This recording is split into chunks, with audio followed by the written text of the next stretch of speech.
chapter 19 closes with the last instruction of Shukracharya,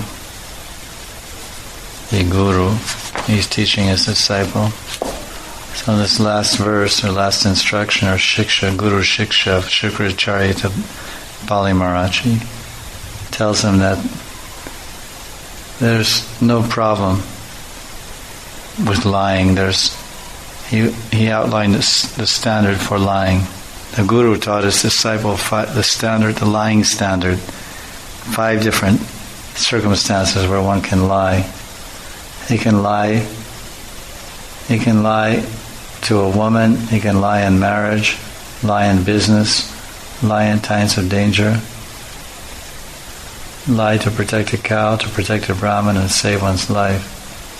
He says, Strishu narma vivahe cha vrityarte prana sankate go brahman arte himsayam nanritam syaj jugupsitam.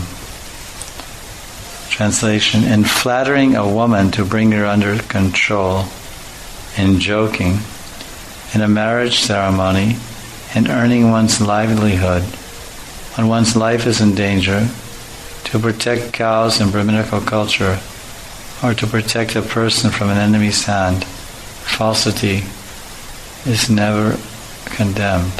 It seems in this verse, Shukracharya is outlining to his disciples 7 circumstances when a person can lie, and according to him it says there's anritam, there's no falsity is never condemned. There's nothing wrong with lying in these 7 circumstances. 1, strishu, one can lie to encourage a woman and bring her under control. Number 2, narma, one can lie in the course of joking. 3, vivahe or vivaha, one can lie in a marriage ceremony. Vritti arte, one can lie for the purpose of maintaining one's livelihood, as in business. Actually, it's 8. There's 8 different times or circumstances where one can lie. Strishu 1, narma 2, vivaha 3, vritti arte business 4, prana sankate protect one's life or pran 5, 6, go brahman arte, to protect a cow or to protect a Brahmin or Brahminical culture.